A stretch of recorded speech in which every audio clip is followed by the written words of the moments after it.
Brandon Garcia, through these touching stories that we've heard today, we all know that violence can happen anywhere. It can happen at a barbershop, like Valerie mentioned. It can happen at a home. It can happen in the incident that Ms. Holliday mentioned. It can happen anywhere. What I'm going to tell you is that it can also happen at a party being thrown by the Sac State golf team. And I think everyone here would agree that we all would probably feel safe ourselves or to have our children go to a Sac State golf party. If our child called us and said, I'm going to a Sac State golf party, we would say, have a good time, just come back home. And that's what these two young men thought when they went to the Sac State golf party on May 11th of 2013. But what they did not know was that the Sac State golf team wanted to have a rager. They wanted to have a real good party. And so they promoted it on social media, on Facebook, on Twitter. They handed out flyers. They told anyone and everyone about this party. And over 100 people, if not more, showed up to this party. There was so many people there that all these people could not fit inside of the party. And so when Elliott Goldstein got to the party, he had to wait in line so as people came out, they would be able to go in. And he noticed in front of him a group of people that did not look like they went to Sac State. He noticed these guys, and he didn't have any idea that it was a madman amongst this group named Tino Perez, who was a known Norteño gang member in Sacramento. And Elliott didn't know that. And he could tell that this Tino Perez character, this guy, was the leader amongst these young men that he was with. The party was a normal party, but arguments started amongst Tino Perez and his friends. And Tino Perez told everyone at the party who would listen that some black people are going to be shot tonight. But he didn't use the word black people. He used another word. And he was telling everyone at the party that that is what's going to happen. Eventually, the host of the party realized that things were getting out of hand, and they shut the party down. Brandon Garcia, who did not know Elliott Goldstein, they weren't friends. They just happened to come to the same party together. He'd come with his friends and had decided to leave early. And as they were leaving, they saw an argument between a woman and a man. And they did what any mother would want her son to do if you see what looks like a man about to hit a woman. Brandon Garcia and his friends intervened before that man hit that woman and got in between them and told that man, you need to leave. And because Brandon was there with 4 other guys, the guy didn't put up a fight, and he left. And Brandon and his friends then sought the woman to make sure that she was okay. While this was going on up the street from the party, Tino Perez and his friends were causing fights with these college students. And Tino Perez decided to pull out the revolver that he brought to the party, and he fired in the air 2 times. After he fired in the air, as he was doing that, he saw Brandon and his friends talking to his female friend. And he wanted to cause more trouble. And so he ran up to his female friend and he said, what's going on here? And she said, nothing's going on, Tino. Everything's cool. These guys helped me out. This other guy was about to hit me. They got him to leave. It's cool. And Tino wasn't hearing it. And so then Brandon and his friends said, hey man, it's all good. We don't want any trouble here. We're just trying to go home. We saw this guy arguing with, I guess it was your friend. We don't want anything to happen. Let's just go home. Let us go home. And Tino ignored them. And what happened next is that Tino pulled out that revolver. Once he pulled out that revolver, he then aimed it towards Brandon's 2 friends who were up the street. And he started shooting at those 2 men. And their names were Dwayne Magnum Hines and Jahi Vaughn. And he shot both of those men. Immediately after shooting Dwayne and Jahi, he then turned around, and another friend of Brandon's named Kevin Bouzet started running away from Tino and tried to run into some bushes.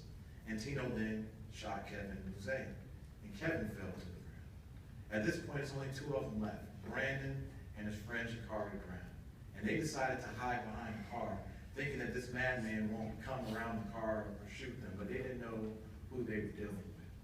So Tino then came over the car and started shooting over the car at them as they're trying to dodge bullets. And Shakari Brown, thinking that he's about to get shot in the head, decided to make a run for it. And as Shakari Brown started running, Tino then shot him. And so now, four of Brandon's friends, the guys that he came with, his brothers, who he's been hanging out with for 4 years in college, are all shot. It looks like there was a war going on. They're all screaming in pain. And Brandon's hiding behind the car, and he had to make a choice. Does he want to continue hiding? Does he want to run for bushes like his friends did and end up getting shot? Or does he want to make sure that Tino does not shoot anyone else? Because this is not an empty street. These are all kids leaving this party. It's full of kids. Is Tino's doing all this? And Brandon chose option number 3. And he decided to tackle Tino Perez because his back was turned, because he was focused on shooting Jakari Brown. And Brandon and Tino argued or fought over that gun that was in Tino's hand. But Tino was not going to give it up without a fight. And Brandon and Tino were fighting over that gun. And while that was going on, Elliott Goldstein was leaving the party. And he, amongst all the other college students, saw what's going on here.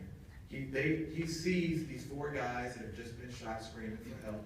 He sees Brandon fighting with Tino trying to get the gun away. And Elliott, just like Brandon, had to make a choice. He could have just turned a blind eye and said, not my problem. I'm going to go back towards the house. I'm going to go somewhere else. Not my problem. I'm not getting involved. He could have tried to go run and hide in some bushes like a lot of people did. We all would understand if he decided to do option 1 or 2. Because he didn't know Brandon. He didn't know these guys. He didn't know Tino. He could have said, I got to worry about myself. But Elliott decided to help Brandon, to make sure that all the other college students that were there would not get shot. And he also helped Brandon tackle Tino and bring him to the ground. Once that happened, Tino fell to the ground, and Brandon was able to finally get the gun out of Tino's hands, and he threw it into the street. Once this happened, Tino jumped up and ran into a waiting car and went off into the night. And the officers came, and of course, Tino and his friends crashed the party. So no one knew them. So when officers were saying, who was this madman? Who was this guy that did this? No one could identify him and could say his name was Tino Perez. And Detective Sean Ayers, who's sitting here, was investigating the case, and the case got cold because no one could identify Tino Perez. But fortunately, a neighbor of Tino's called Detective Ayers and said, maybe it was Tino Perez who did this. I don't know. Tino was arrested. He had an alibi. He said, I wasn't even there. I was somewhere else. He had friends come in and testify that he wasn't even there. But Detective Ayers was smart enough to download information in Tino's phone. And when they spoke to Brandon Garcia, he was able to describe the gun that was in that madman's hand because he argued with him. He said it was a silver revolver that barely stuck out of his hand. It was a small silver revolver. And through the investigation, after he downloaded that phone, it was over 2,000 pictures that Tino had on that phone.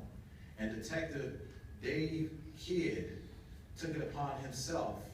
When I gave him that assignment, I said, there could be something good on this phone, that we know that there was a silver revolver used. That he started looking through those 2,000 pictures. And all we had, that gun that Brandon threw, was never found. All we had was just the handle of the gun that was used. And it was through Dave Kidd looking through those 2,000 pictures that we eventually found a photo that Tino had taken on his phone of a silver revolver that was a .22. And the handle of the gun on the phone matched the handle that was found at the scene. But Tino had his alibi. He said, so what? Just because the phone matches, I got my friends going to come in and say I wasn't even involved. What are you going to do? Detective Ayers spoke to Elliott Goldstein.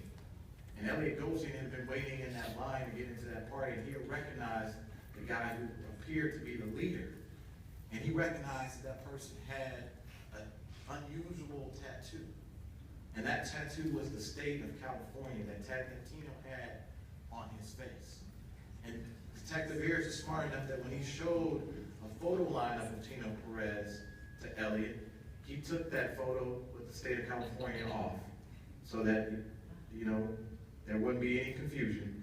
And within 30 seconds of looking at that photo, Elliott said, that's the guy who was the madman. Except the state of California is not on his face. He had a tattoo of the state of California on his face. So, other than that, that's the same guy. And it was through their efforts that by the time we got to trial, even though Tino had an alibi, even though they argued that it could have been anyone there, Elliott had no problem coming into court, looking Tino in the eye, and saying, I saw you before the party started. I tackled you when you were arguing with Brandon. Brandon had no problem coming into court saying, I know it was you, that you had that silver revolver, that it was a revolver that did it. And Tino could not get around that. And it was from their efforts that he was found guilty, and he was sentenced to 160 years to life for what he did at that party. So like I said, violence can happen anywhere. We all know that. We didn't have to come to this event. But it was through these heroes today that they are rare. Even though violence can happen anywhere, people like these two men and the other people mentioned, it's because of these heroes that make us, as DAs and law enforcement officers, feel proud about our jobs. And Anne-Marie, that's why I'm proud to have you honor these two men, Brandon Garcia and Elliott Ghost.